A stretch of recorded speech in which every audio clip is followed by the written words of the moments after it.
whether it's in a more of a conventional sense of searching for well-being or a more spiritualized search for whatever it is we're searching for, that tendency to create hierarchies, right, of experience, hierarchies based on how we're describing things. This is that, it's not this is better than that, this is more awakened than that, more enlightened than that, and so on. And meanwhile, we hear phrases like the Dzogchen, Tibetan tradition, of discovering the equalness of everything, which suggests discovering the fundamentally non-hierarchical nature of what's here, of all experience. And in so many ways, what I'm speaking about in these meetings and writing about in my work is different doorways into discovering that, the equalness of everything, the singularity of this, the fact that this is one continuum that shows up as seeming parts and pieces and with distinct qualities and textures and flavors, which it certainly does show up that way. But it's very powerful to discover this other perspective, the equalness of everything. Very powerful and liberating. And really, I think the simplest way to discover that is to practice, in a sense, not trying to regulate the flow of experience, which we're often trying to do in order to secure a sense of well-being or whatever we're searching for. Right? We're trying to kind of manage our experience. We're trying to create particular experiences, engineer our way into particular experiences.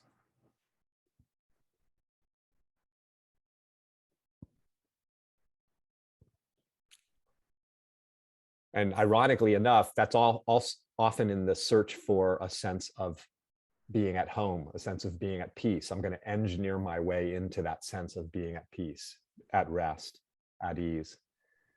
And yet it's actually our effort to try to control the flow of experience that creates the unrest, the sense of unrest, the sense of not being at ease.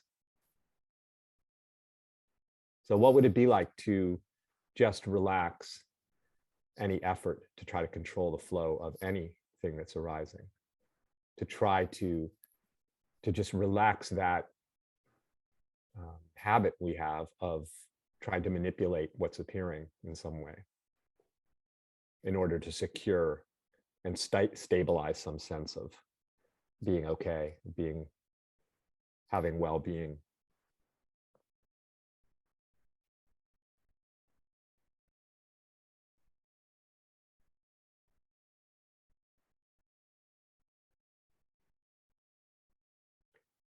You see, there's really no need to control what's appearing in order to discover the ground, the basis of all of this, because the basis of all of this, the fundamental absolute reality, is appearing as everything that's appearing.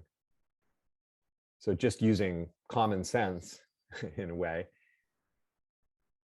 from that standpoint, trying to manipulate what's appearing makes absolutely no sense, because everything that's appearing is it. Everything that's appearing right now is the absolute reality, the singular reality.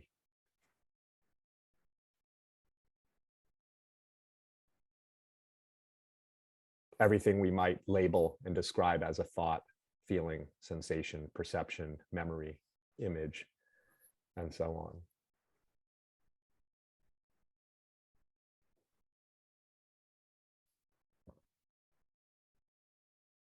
So just for these few moments, just allow yourself to relax any effort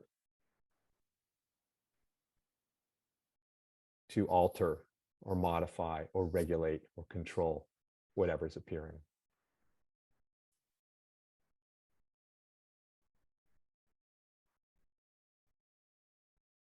And in that, discover the equalness of all that's appearing. The fact that everything that's appearing is reality, appearing as that particular expression of reality.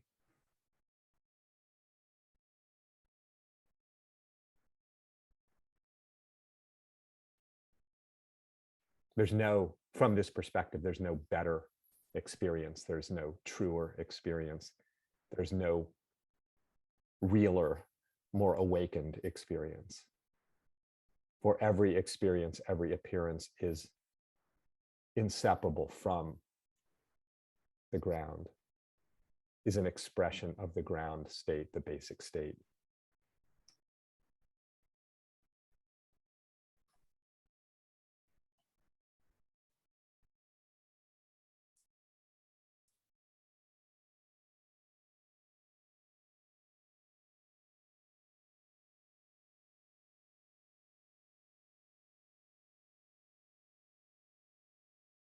And from this vantage, nothing that appears is an obstacle. Nothing that is experienced is an impediment, a distraction, an obscuration, a veiling, a barrier, because everything, again, everything that appears is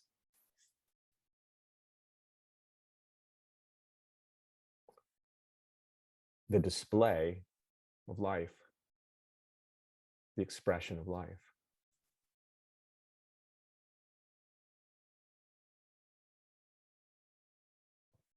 Every wave that arises is inseparable from the sea out of which it arises. So no wave is going to get us closer to the sea of reality, the ocean of reality.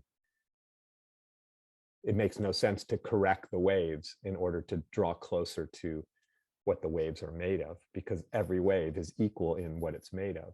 Every wave of experience is equal in its basic nature, which of course can't be said what that is.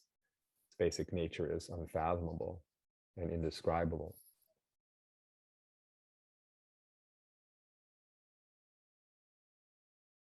Which is another doorway into the equalness of everything. Everything is equal in its indescribability, in its infinite, boundless, fathomless nature. At the level of description, sadness is not joy, pleasure is not pain. But at their basis, they are made of, one can't say, what the particles of sadness are fundamentally made of.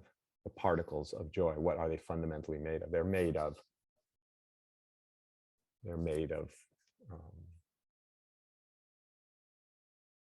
we could say they're subtle energy, they're just made of life, whatever life is.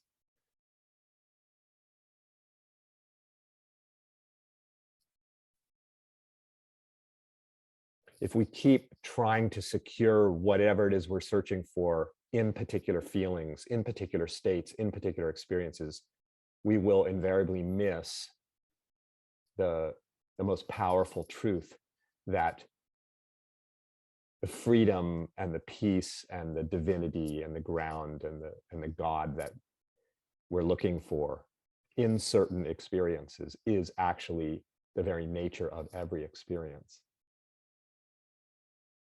And so there's no need to correct the flow of experience, because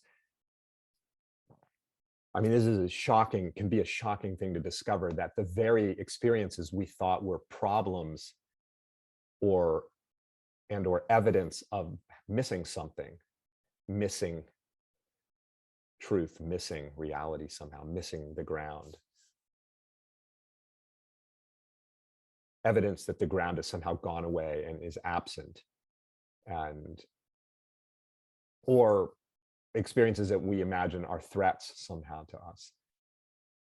Left as they are, without any effort to control their dynamism, reveal themselves to be the very force and power of the cosmos itself, the very shining forth of this, the Shakti of reality. I mean, it's 180 degrees from what we tend to think about so-called afflictive moments. And that can be discovered by making no effort to control them, manage them, improve upon them.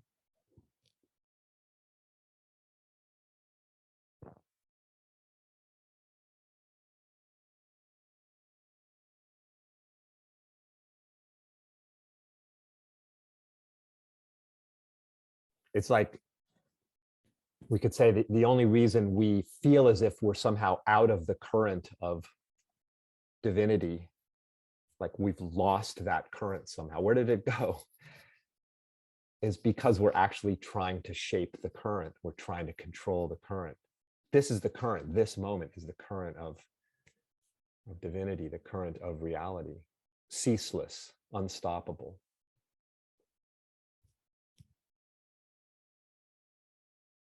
This even flow, this soothing flow,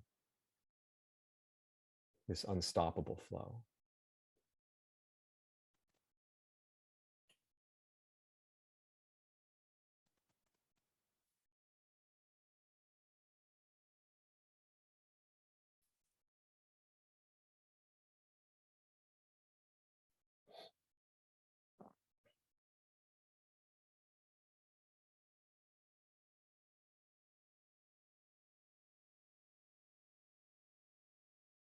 Feel the flow of experiencing. It's all we're ever feeling anyway, of course.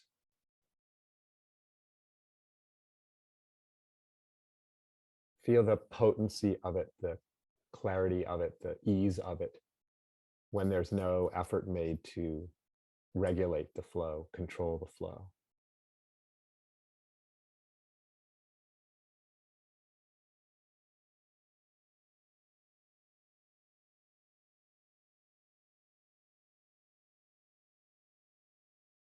It's just this pouring forth of intelligence and dynamism and potency and aliveness.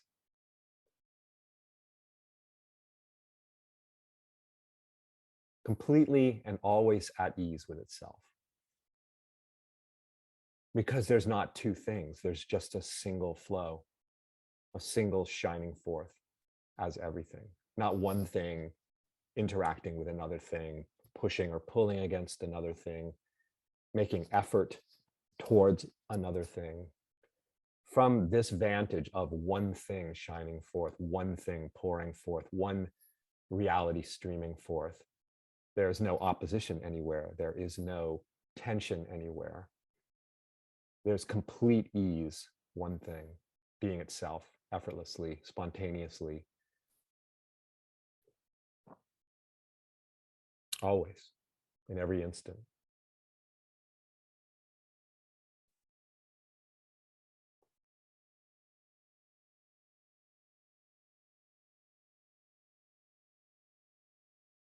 This is utter completeness and utter fullness and utter nourishment and vitality. Nothing needing to be improved upon, because this is the universal force, if you will, of all of this appearing as everything, as every instant, every thought, every feeling, every sensation, pure and perfect, inseparable from the very ground out of which it is arising. Just as every wave is inseparable from its oceanic ground. No need to control any wave that's appearing, for all appearances are its shine, all appearances are its streaming forth.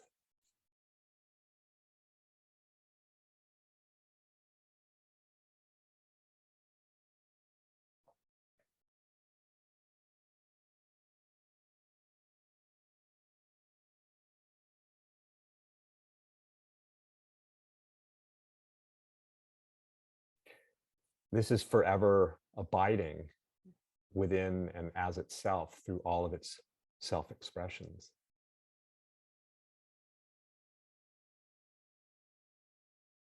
This is always being itself, never departing from itself,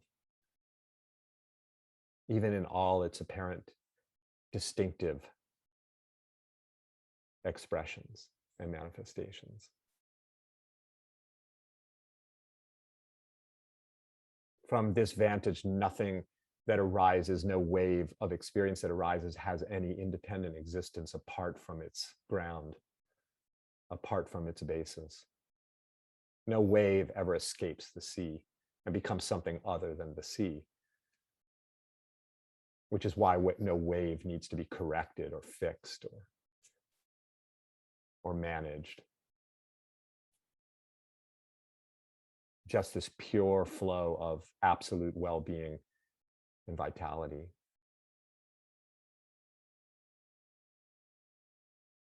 That is never, ever, ever absent, for it is a very foundation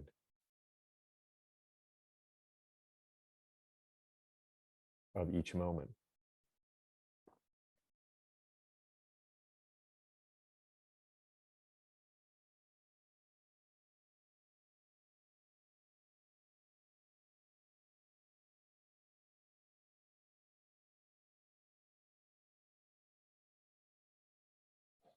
And what we imagine as ourselves, our individuated existence, is yet another of its appearances, another of its shining forths, another one of its streaming manifestations, also utterly, entirely undivided and inseparable from the basis of everything.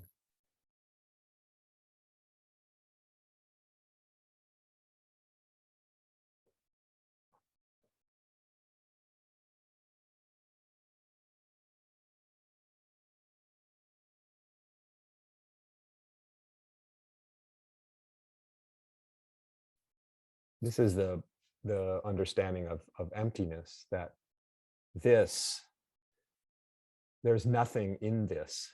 There are no things in this. It's empty of anything because it is everything. So it's not like a bowl with a bunch of phenomena, things that go in the bowl, that fill up the bowl, because all the things we think of as things, the phenomena we imagine as separate, autonomous things, including people, are its expression. In that sense, it is empty of anything, and yet it is everything. So it's more, I think, more accurate to describe it as absolute fullness.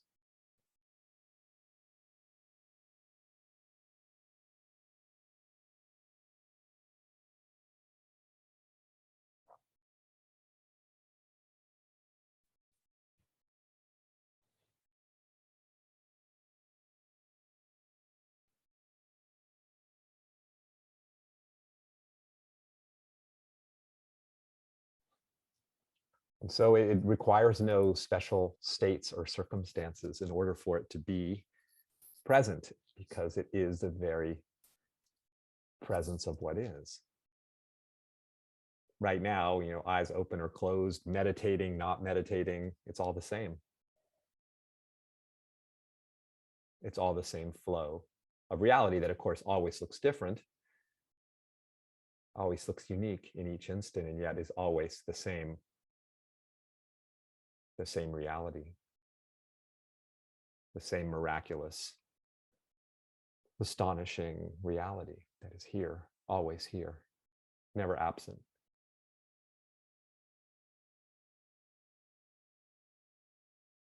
A moment of imagining its absence is its presence, expressing as that particular interpretation of it. But it's always present, as that's all there is the presence of what is. What else is there?